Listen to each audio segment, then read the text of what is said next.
Bonjour mes chers amis. Ce soir j'ai la joie de partager avec vous une pensée que le Seigneur a mise sur mon cœur. Voilà, il s'agit de la relation entre parents et enfants, entre les parents et leurs fils. Je crois que la parole de Dieu met beaucoup l'accent sur l'importance de la bonne relation qui doit régner au sein de la famille entre les parents et leurs enfants. Parce que la famille est la cellule, je dirais, de la société. C'est la première cellule de la société.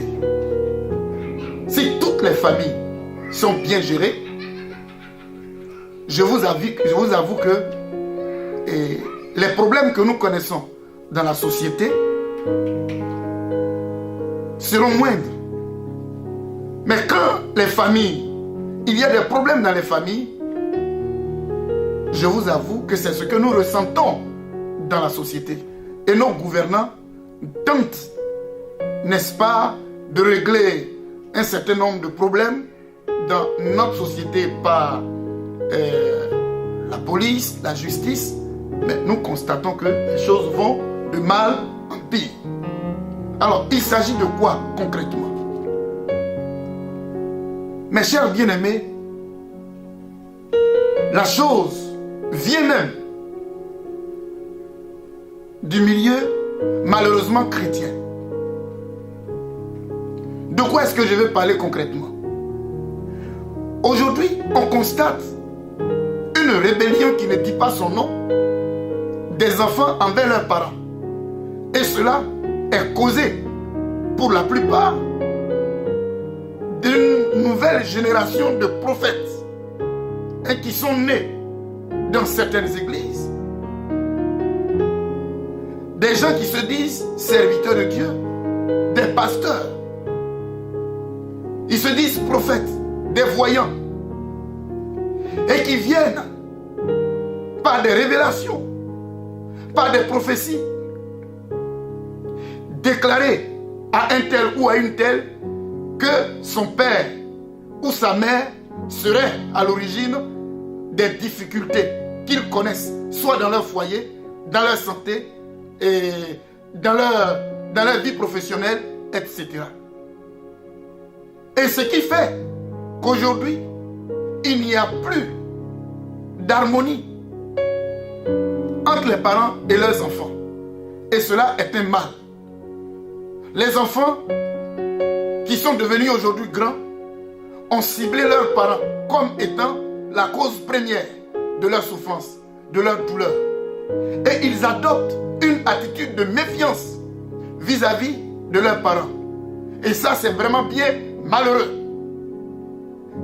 Quand ces prophètes-là sont venus voir, ou soit dans une prière, ou je ne sais quoi, viennent faire des déclarations comme quoi, que si vous n'avez pas d'enfant, ou si le travail ne marche pas, ou si vous êtes malade, eh bien, c'est ton père, ou c'est ta mère, ou c'est ta tante qui fait la sorcellerie sur toi. Mais attention, attention. Laissez-moi vous dire que le diable a existé avant nos parents. Le diable était dans le monde avant même que nos parents ne se rencontrent. Le diable a toujours attaqué les gens, rendu les gens malheureux. Les démons ont toujours existé. Les sorciers ont depuis toujours existé. Alors, il est tellement facile de faire ce genre de déclarations pour mettre en mal l'harmonie qui règne dans les familles. Alors, avant d'aller plus loin, je voudrais ici partager quelques passages de l'Écriture pour que ensemble nous puissions apprécier. Pour que nous puissions ensemble apprécier ce que l'Écriture dit sur le sujet concernant la relation qui doit régner entre parents et enfants. Il est dit ici, par exemple dans Exode, le chapitre 20, le verset 12, « Honore ton père et ta mère, afin que tes jours se prolongent dans le pays que l'Éternel ton Dieu te donne. » Honore ton père et ta mère, afin que tes jours se prolongent dans le pays que l'Éternel ton Dieu te donne. Tu vois, avant que le prophète ne vienne, avant qu'il ne te parle, tu t'entendais bien avec tes parents, tout allait très bien. Tu leur apportais de l'argent. C'était la joie de vous rencontrer. Vous communiquiez bien et tout se passait très bien. Mais depuis qu'on t'a fait cette révélation, tu sais comment tu prends ton père, tu sais comment tu prends ta mère. Chose pire, il arrive des fois où tu as rencontré une femme à qui ces prophètes auraient dit que ton père ou ta mère serait sorcier ou sorcière. Et depuis ce temps-là, toi et ta femme, vous avez fermé la porte derrière ton père et ta mère. Mon frère, tu cours un danger. Tu cours un danger. Et je vais te le dire. Alors, j'ai un problème. On va analyser tout de suite ensemble. Celui-là, qui est Dieu, qui te dit honore ton père et ta mère. C'est ce qui est écrit.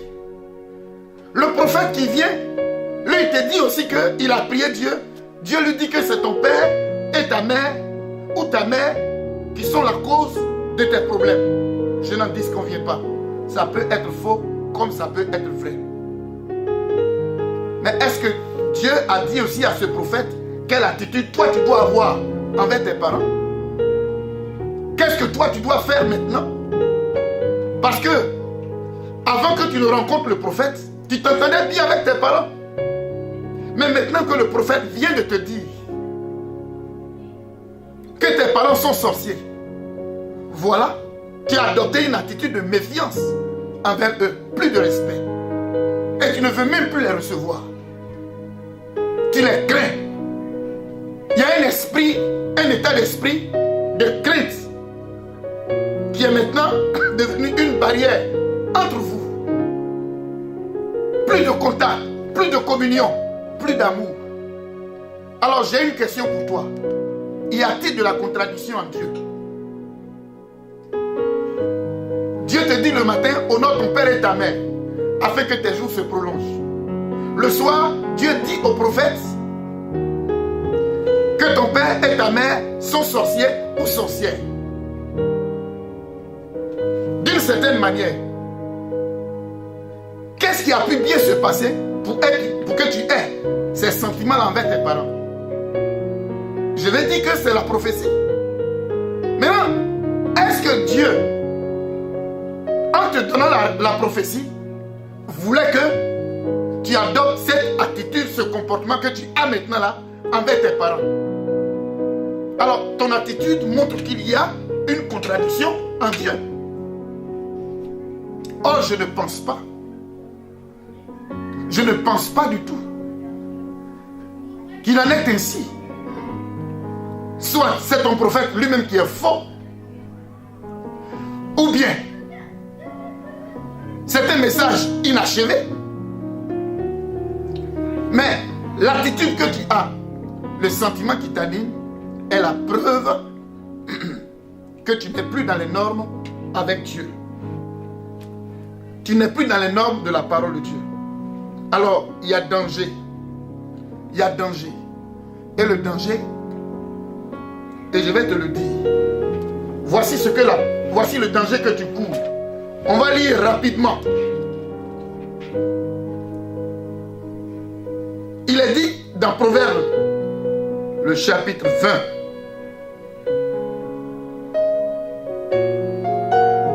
Et le verset 20. Si quelqu'un maudit son père et sa mère, sa lampe s'éteindra au milieu des ténèbres. Si quelqu'un maudit son père ou sa mère, sa lampe s'éteindra au milieu des ténèbres. Voilà, tout message qui t'entraîne à renier ton père, à renier ta mère, à te méfier d'eux, hein, à leur manquer de respect, à couper les ponts avec eux, est un message qui te met en conflit directement envers Dieu. Parce que Dieu ne peut pas se contredire. Jamais. Fais attention avec tes prophètes. Fais attention avec eux. Fais vraiment attention avec eux. On lit encore le chapitre 23. Proverbe chapitre 23. 23 nous dit: écoute ton père, lui qui t'a engendré, et ne méprise pas ta mère quand elle est devenue vieille. Alléluia. Et le plus souvent, quand nos parents deviennent vieux ou vieilles, c'est ça, ils deviennent sorciers. Mais quand tu étais enfant, quand ils s'occupaient de toi, ils payaient tes habits, ils t'envoyaient à l'hôpital, ils te soignaient, ils prenaient soin de toi, ils te scolarisaient. La vieille allait au champ, elle s'est battue, le vieux s'est battu pour que tu sois ce que tu es aujourd'hui. C'est aujourd'hui qu'ils deviennent sorciers. Alors mais, que veux-tu? Que veux-tu? Mon ami, que veux-tu? Il est plutôt dit ici, dans le verset 25 du chapitre 23 de Proverbes, que ton père et ta mère se réjouissent, que celle qui t'a enfanté soit dans la détresse. On démarre l'année, on est en janvier 2019, on a encore 11 mois devant nous. Si Dieu peut te bénir, il y a quelqu'un aussi sur la terre qui peut aussi te bénir. Si Dieu peut te maudire, il y a aussi quelqu'un sur la terre qui peut te maudire. Ton père peut te bénir. Ta mère peut te bénir. Ton père et ta mère peuvent aussi te maudire. Si tu les rends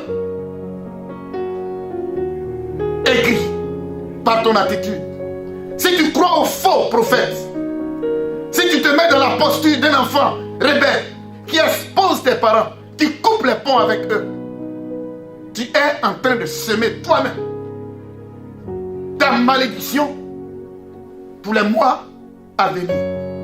Je veux t'éviter ça. Honore ton père et ta mère afin que tes jours se prolongent dans le pays que l'Éternel te donne. Et toi, madame, quand tu rentres dans un foyer, observe si l'homme que tu vas épouser là s'entend avec ses parents. S'il ne s'entend pas avec ses parents, quand tu rentres, rentre comme une femme qui vient pour réconcilier cet homme-là avec ses parents avant de l'épouser.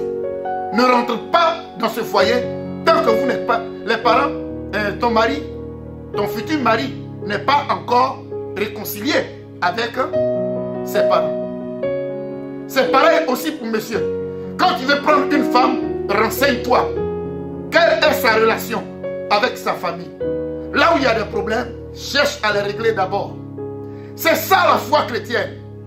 Nous sommes là pour réconcilier. Nous sommes là, n'est-ce pas, pour apporter la paix là où il y a la division, là où il y a des querelles. C'est ça l'évangile. On ne vient pas pour diviser. On ne vient pas pour créer la zizanie. Alors, ce soir, je me remets au Saint-Esprit et te demande de faire attention. Vraiment de faire attention de manière à ce que tu sois en harmonie avec ta famille. Alors, voici ce que je te laisse avant de te quitter. Dans Proverbe 1, le verset 8, il est dit: écoute, mon fils, l'instruction de ton père et ne rejette pas le conseil de ta mère, car c'est une couronne de grâce sur ta tête et une parure pour ton cou. C'est ce que dit la parole de Dieu. Alors, s'il te plaît, ce que tu dois éviter, il est aussi dit dans Exode chapitre 21, le verset 15. Celui qui frappe son père ou sa mère sera puni de mort. Le verset 17 dit: celui qui maudit son père ou sa mère sera puni de mort. Mais voilà, quand tu es puni de mort, ça veut dire quoi? La sorcellerie t'atteindra. Ce que tu voulais fuir là, voilà, ce que tu as dénoncé là, en exposant tes parents. Il y a même des soi-disant serviteurs de Dieu qui s'en vont dénicher les parents des gens sous prétexte qu'ils sont des sorciers et ils les exposent, ils les méprisent. Que ce soit vrai ou faux, peu importe. Mais ce n'est pas de cette manière que Jésus délivrait les possédés de son temps. Alors, toi qui te dis prophète, toi qui te dis serviteur de Dieu, et qui te lance dans cette opération, je te dis arrête, arrête, unis les familles, prêche l'évangile, sauve les vies, sauve les parents. Ils ne connaissaient pas Dieu. Ce qu'ils avaient trouvé à l'époque, c'était ces fétiches. Ils se sont lancés dedans et Satan les a rendus esclaves. Nous n'avons que l'évangile pour les libérer. Mais on n'a pas à les exposer, on n'a pas à les mépriser. On n'a pas à couper le pont avec eux. Et vous, jeunes femmes, n'encouragez pas vos maris. N'encouragez pas du tout vos maris à se séparer de leurs parents. Et respectez vos beaux-parents. Humiliez-vous devant vos beaux-parents. Aimez les familles de vos maris. Et vous, maris, faites de même à l'égard des parents de vos femmes, vos beaux-parents. S'il vous plaît, nous sommes chrétiens, nous devons arrêter. Arrêter ce genre de comportement et revenons aux Écritures. Rendons heureux nos familles, rendons heureux nos parents. Et la grâce de Dieu reposant sur nous, il pourra nous assister, nous conduire durant tout le long de cette année. Que le Seigneur vous bénisse, que sa grâce repose sur vous. Au nom de Jésus-Christ, Amen.